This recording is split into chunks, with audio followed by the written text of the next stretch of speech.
والصلاة والسلام على سيد الأنبياء وأشرف المرسلين وعلى آله الطيبين الطاهرين وأصحابه الأكرمين الأفضلين أجمعين، أما بعد، فأعوذ بالله من الشيطان الرجيم. بسم الله الرحمن الرحيم. إني آنست نارا، صدق الله مولانا العظيم. شيخنا وسندنا ومرشدنا ومربينا وراحة نفوسنا الحبيب مجتبى بن جعفر بن أحمد بن عيدروس العيدروس حفظه الله، وأعمامنا الكرام، السلام عليكم ورحمة الله وبركاته.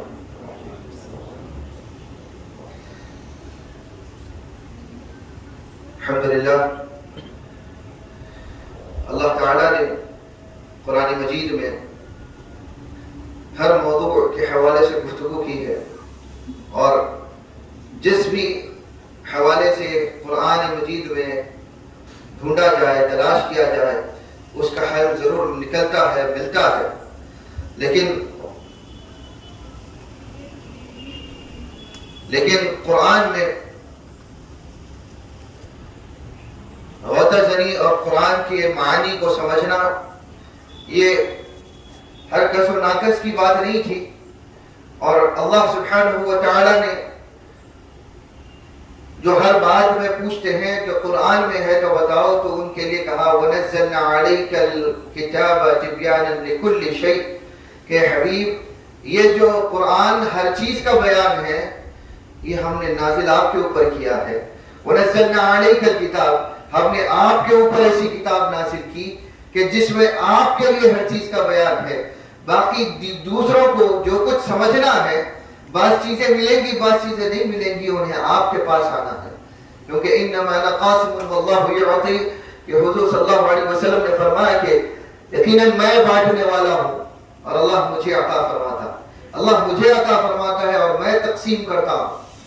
تو اللہ تعالیٰ قرآن کے معانی کو بھی حضور اکرم صلی اللہ علیہ وسلم کو عطا کرتا ہے، بعد میں دوسروں کو ملتی ہے. جو لوگ یہ سمجھتے ہیں کہ حضور کی ضرورت ختم ہو گئی، نعوذ باللہ، کہ حضور صلی اللہ علیہ وسلم آئے تھے اور اپنا کام کیے اور اب ہمارے لیے کتاب چھوڑ کر چلے گئے، کتاب کو سمجھنا ہے تو کسی اور چیز کی ضرورت نہیں ہے، بس دین کے لیے قرآن کافی ہے، قرآن کافی ہے. تو قرآن کہ اول سے لے کر آخر تک الحمد سے والناس تک قرآن کو پڑھ لیا جائے تو قرآن مکمل معانی از خود بیان نہیں کرتا. قرآن کو کھول کر پڑھنے والے یہ جان لے کہ حضور اکرم صلی اللہ علیہ وسلم کے اوپر نازل ہوا بسم اللہ الرحمن الرحیم، معنی سمجھ میں آ گیا کہ کیا ہے. الحمدللہ رب العالمین، معنی سمجھ میں آ گیا کہ کیا ہے. حضرت جبرائیل حامل وحی ہے، وحی لے کر آتے تھے، ان کو پتا چلا کہ کیا ہے، الحمد بسم اللہ لے کر آئے، معلوم ہوا پتا ہے کیا ہے. حضور صلی اللہ علیہ وسلم کے سامنے ایک ایک آیت پڑھتے تھے، حضور فرماتے تھے فہمت کہ میں سمجھ گیا. ایک دن وحی اتری، الف لام میم، نہ لانے والے کو پتا ہے نہ سننے والوں کو پتا ہے کہ کیا بات ہے. الف لام میم کا ترجمہ نہ عرب کر سکتے ہیں نہ عجم کر سکتے ہیں، نہ بڑے سے بڑا عالم کر سکتا ہے نہ فقیہ کر سکتا ہے. تو اب بتائیے کہ قرآن بات کس سے کر رہا؟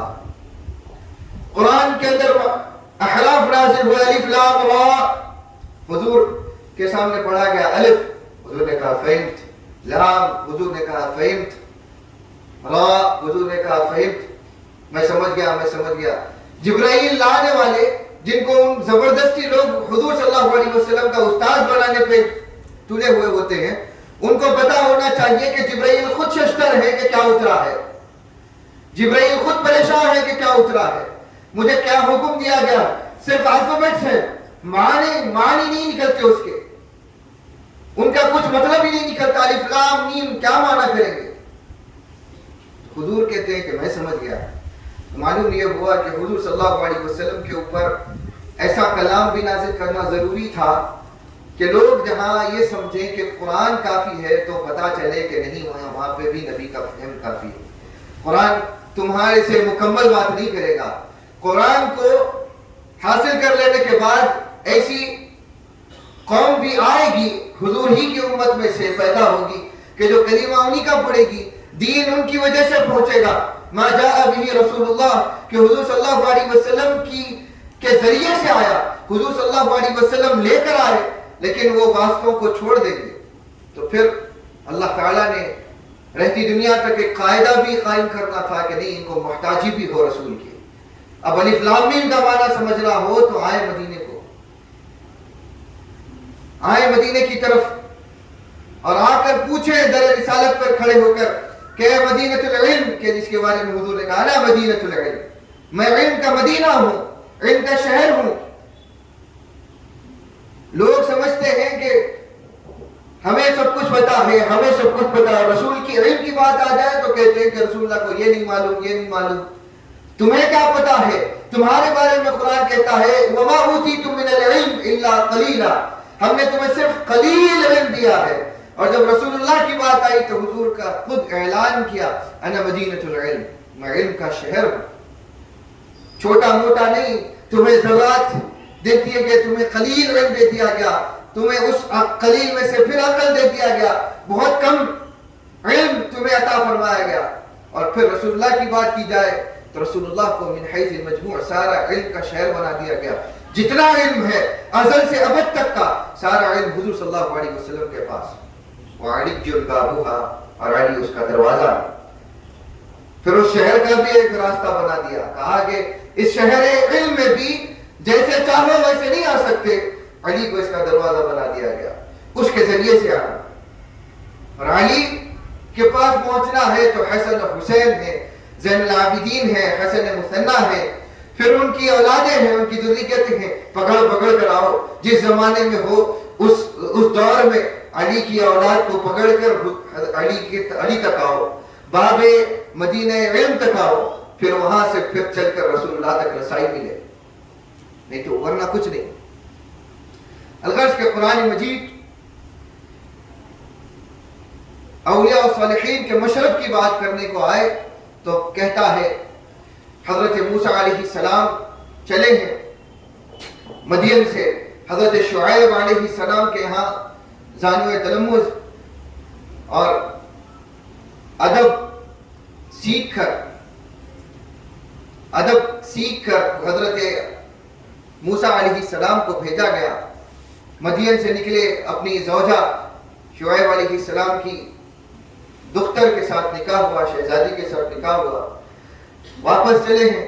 سالوں سال تپنے کے بعد، سالوں سال حضرت شعیب علیہ السلام کے باغوں میں کام کرنے کے بعد، حضرت شعیب علیہ السلام کے گھر میں دور کہیں بولی سے پانی اٹھا کر لاتے تھے، بھرتے تھے، پانی خدمت کرتے تھے۔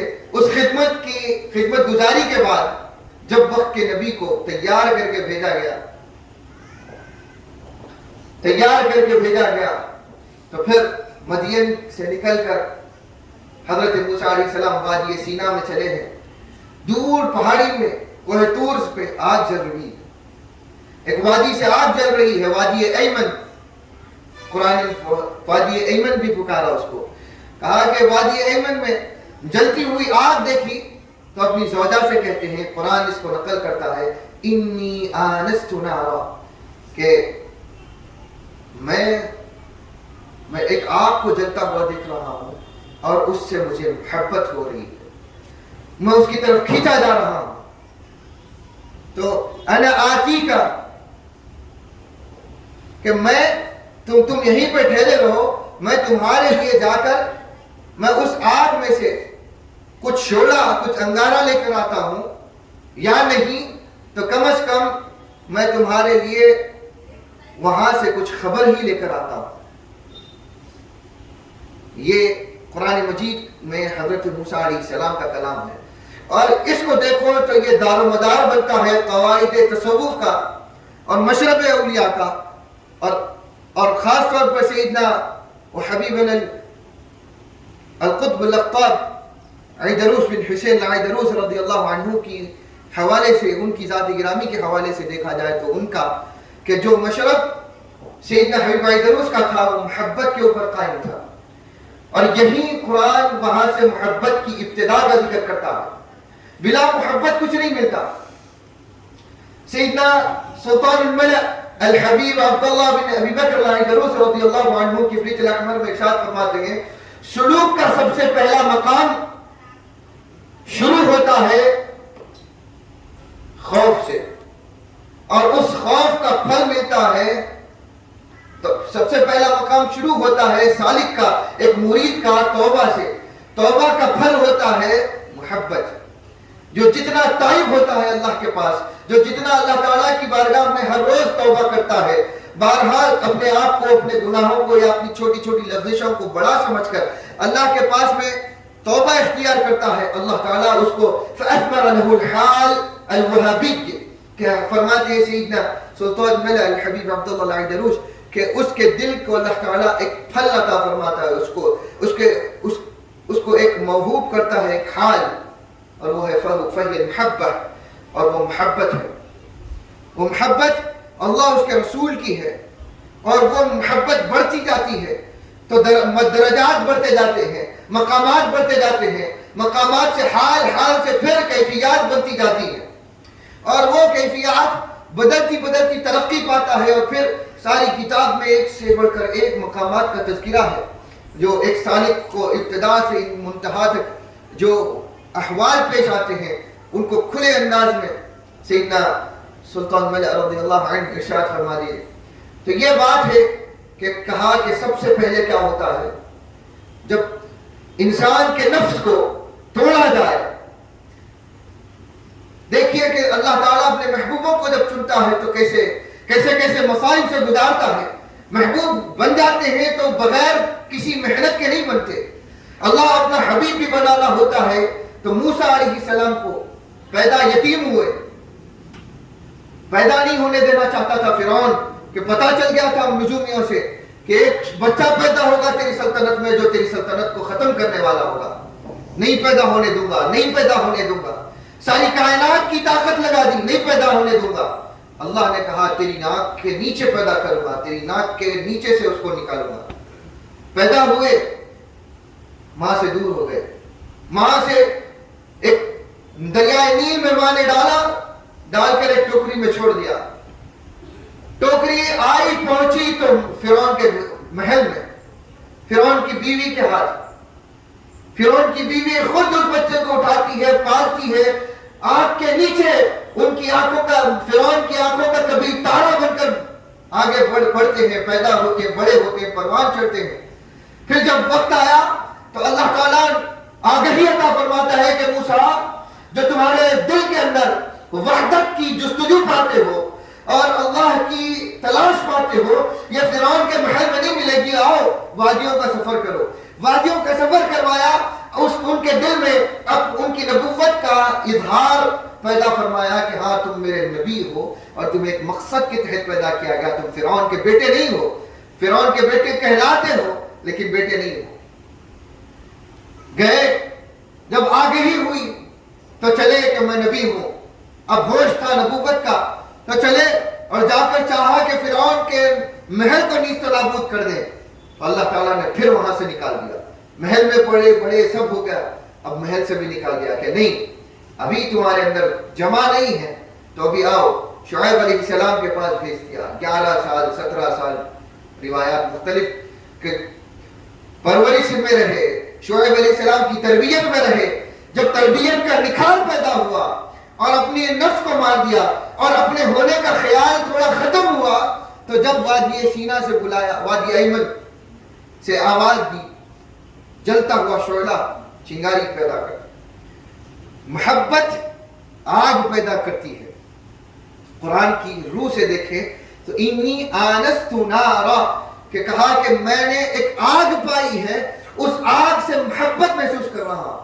محبت ہے ہی ایک آگ کا نام جو جلاتی ہے ماں سوا کو، جو جلاتی ہے محبوب کے علاوہ کسی اور چیز کی، شے کی چاہت کو۔ وہ دنیاوی محبتوں کی طرح نہیں ہوتی کہ جو محبوب سے محبت کا دعویٰ کرتے ہیں، دنیاوی کسی شے اور فرد سے محبت کا دعویٰ کرتے ہیں، لیکن وہاں پہ انا بھی ہوتی ہے، وہاں پر اپنی آپ کے ہونے کا بھی تصور ہوتا ہے، وہاں پر ساری چیزوں کا خیال بھی ہوتا ہے، اور پھر محبوب کے اوپر زور و جبر بھی ہوتا ہے، محبوب کے اوپر پھر اپنا حق جتانا بھی ہوتا ہے۔ حقیقت میں محبت یہ نہیں ہے۔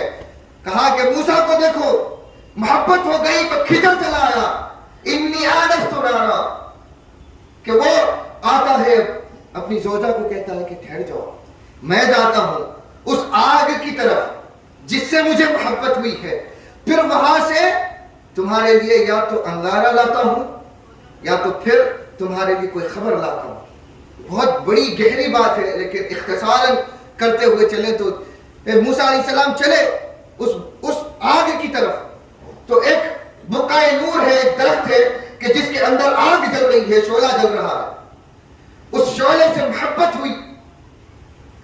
اس شعلے کو دیکھتے ہیں، اپنے آپ کو بھول جاتے ہیں۔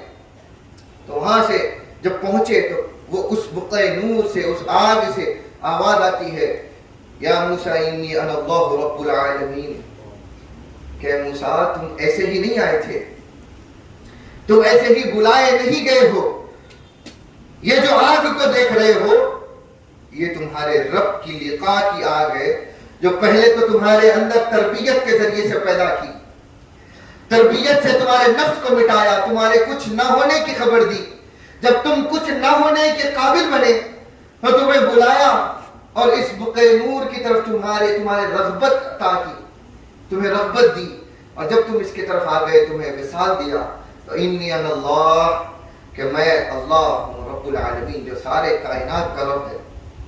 حضرت موسیٰ علیہ السلام جب چلے، یہ سارا منظر، یہ سارا مقام جو ہے، اس کے بارے میں حضور اکرم صلی اللہ علیہ وسلم ارشاد فرماتے ہیں کہ جو مجھ سے محبت کا دعویٰ کرتا ہے وہ انتظار کرے فقر کا، وہ انتظار کرے تکالیف اور مصائب کا، کہ وہ محبت کا دعویٰ بھی کرتا ہے اور یہ سمجھے کہ بغیر کوئی امتحان کے اس کو یہ محبت عطا بھی کر دی جائے گی۔ دعوے محبت ہونا اور بات ہے، محبت کا حقیقت میں عطا ہونا اور بات ہے۔ محبت کا عطا ہونا یہ دوسری بات ہے۔ تو یہ محبت عطا ہوتی ہے جب دعویٰ شروع ہوتا ہے۔ تو آئے دن ہمارے اندر کہتے ہم تو حضور کو چاہنے والے، ہم تو ہمارے پیر کو چاہنے والے، فلاں کو چاہنے والے، لیکن محبت کے جو دعوے پیدا ہوئے اب وہ امتحان لیتی ہے۔ تو امتحان میں چھوٹی چھوٹی باتوں سے لے کر بڑی بڑی اعمال تک ہر چیز کی پرسش ہوتی ہے، ہر چیز کی ابتلا ہوتی ہے۔ بنی اسرائیل میں ایک شخص تھے، حضور صلی اللہ علیہ وسلم نے فرمایا 70 سال عبادت میں گزارے، 70 سال وادی میں ایک عبادت میں گزارے انہوں نے، اور اس کو حضرت بابا فرید الدین مسعود گنج شکر رضی اللہ عنہ نے بھی اپنے ملفوظات میں ذکر کیا اس روایت کو، اور کہا کہ 70 سال عبادت کی، وادیوں میں رہ کر سب کو چھوڑ دیا تھا۔ اس وقت میں تو گھر والوں کو چھوڑ دیتے تھے، سب کرتے تھے۔ حضور کی شریعت میں یہ دنیاوی رشتوں کو چھوڑ کر کوئی تصوف نہیں ہے۔ جب تھا نکل کر وادیوں میں چلے گئے تھے۔ 70 سال کی عبادت کے بعد اللہ نے کہا کہ آؤ اس کو آزماتے ہیں۔ تو کہا جبرائیل اور دوسرے فرشتوں کو انسانی شکل میں بھیجا، دوسرے انسانی شکل میں آئے اور کہا کہ آپ کیا کر رہے ہیں یہاں پر؟ تو انہوں نے کہا کہ ہم 70 سال سے ایسے ہیں، ویسے ہیں، یہ ہیں، وہ ہیں، محض عبادت ہوں اور اللہ تعالیٰ کی خاطر سب کو چھوڑا ہوا ہوں۔ تو وہاں پہ حضرت جبرائیل نے اپنا تعارف کروایا کہ مجھے اللہ نے بھیجا ہے، اور اللہ یہ کہتا ہے کہ تمہاری 70 سال کی بے لوث عبادت، اخلاص والی عبادت کو اللہ نے تمہاری سارے اعمال کو ان 70 سال عبادت کو لے کر دوزخ میں جلا دیا، اور کہا کہ تمہاری عبادت کا ایک لحظہ بھی اللہ کو قبول نہیں ہے، اور اللہ نے تمہارا شمار دوزخیوں میں رکھ دیا۔ اٹھے، کیفیت میں آئے، اشک نم ہوئی اور چیخ مار کے وجد میں رقص کرنے لگے۔ تو پوچھا جبرائیل نے کہ اللہ نے تمہیں دوزخیوں میں لکھا ہے اور پھر تمہارا یہ حال ہے کہ تم ناچ رہے ہو، خوشی منا رہے ہو؟ تو کہا میں نے عبادت جو کی تھی وہ قبولیت کی نیت سے نہیں کی تھی، کہیں وہ شمار میں نہ دے وہ کافی ہے، چاہے اس نے دوزخیوں میں لکھا ہے یا جنتیوں میں لکھا ہے، اس کو پتا تو چلا ہے کہ میں ہوں، اس نے میرے ہونے کو تو دیکھا ہے، اس کی نظر مجھ پر پڑی تو ہے، بس اس نظر کی خوشی منا رہا ہوں۔ یہ محبت ہوتی ہے۔ آزمائے جاتے ہیں، اب آزمائش ٹھیک ہے، چاہتے تو کہہ دیتے یہ کیا ہے، وہ ولی چاہتے تو کہہ دیتے کہ یہ کیا تھا، کہ اتنی سال محنتیں کی، اتنے سال آپ کی خدمت کی، اللہ کی عبادت کی، اللہ تعالیٰ کے سامنے فقیر بنا رہا، چاہتا تو دنیا بنا لیتا، چاہتا تو گھروں میں اچھے جو آج سمود کی طرح محل بنا لیتا، لیکن کیا اللہ کی خاطر رہا اور اللہ نے دوزخی بنایا؟ نہیں، یہ آزمائشیں ہیں۔ پیران طریقت کی کیفیات کو دیکھیں تو سال ہر سال آپ ان کے آستانوں کی گرد چھانتے ہیں، کبھی قریب ہوتے ہیں، کبھی دور ہوتے ہیں، کبھی ادھر سے آتے ہیں، کبھی ایسا معاملہ ہوتا ہے، اور کبھی ایسا ہوتا ہے کہ ساری زندگی ایک طرف، ایک لمحے کی ایک حرکت ایک طرف۔ تو یہاں پہ کیا ہوتا ہے کہ ہمارا جو مزاج بنا ہوا ہے، میں اتنے سال سے آتا ہوں، میں اتنے سال پرانا ہوں، میں ایسا ہوں، تو اولیاء کے پاس میں قربت سال دیکھ کر نہیں ہوتی، نیات دیکھ کر ہوتی ہے، اخلاص دیکھ کر ہوتی ہے۔ پھر اس اخلاص کو بارہا آزمایا جاتا ہے، اس کو کسوٹیوں پر رکھا جاتا ہے، پرکھا جاتا ہے، بارہا دھلایا جاتا ہے۔ ایسی اس مٹی سے کچھ تیار کرنے سے پہلے اس مٹی کو بارہا دھویا جاتا ہے۔ بعض خصوصی قسم کے برتن جب بنانا ہو تو کوئی بھی مٹی اٹھا کر نہیں بناتے، اس مٹیوں کو بچھانا جاتا ہے، مٹی کو مٹی سے چھانا جاتا ہے، ذرات کو ذرات میں چھانا جاتا ہے، اس کو پاک کیا جاتا ہے، پھر اس کے اوپر صاف پانی ڈالا جاتا ہے، اس کو کیچڑ کی شکل دے دی جاتی ہے، مٹی صاف ہوئی، یہ صاف مٹی کہلاتی ہے، لیکن پھر اس کو کیچڑ بنایا جاتا ہے، کیچڑ سے پھر کوئی اور شے تیار ہوتی ہے۔ یہ ساری محنتیں ہیں، یہ ساری چیزیں ہیں کہ بارہا گزارا جاتا ہے۔ لوہا ہوتا ہے، لوہے کے اندر سے زنگ کو دور کیا جاتا، جلایا جاتا، پاک کرنا ہو تو ہمیشہ جلایا جاتا ہے۔ پاک کرنا ہو کسی کو، قد افلح من تزکا، کامیاب ہوا وہ شخص جو تزکیہ پا گیا، کہ جس نے اپنے من کو صاف کیا، اپنے اندر کو صاف کیا۔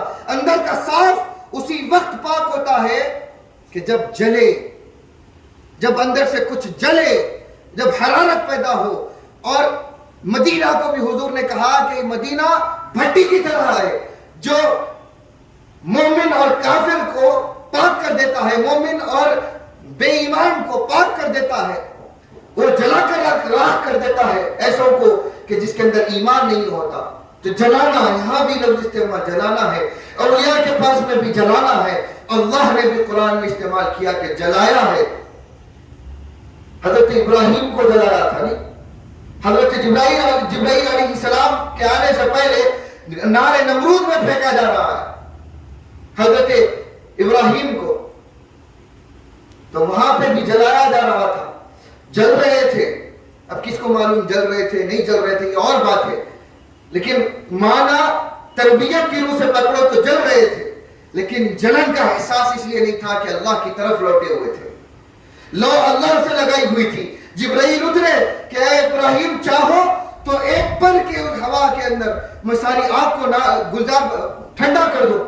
کہا کہ نہیں چاہیے، تم بھی آئے ہو تو تم بھی غیر ہو اللہ کا، کہ اللہ نہیں دیکھ رہا ہے کہ مجھے پھینکا جا رہا۔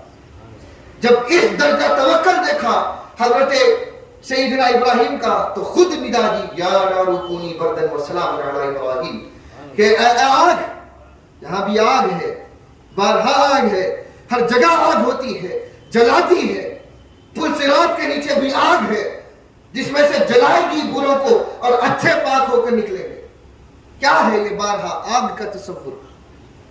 تو یعنی کہ یہ آگ تعشق کی بنا پر ہے، جب وہ آ جاتی ہے، وہ پیدا ہو جاتی ہے تو اندر سے جلا کر راکھ کر دیتی ہے ماسوا۔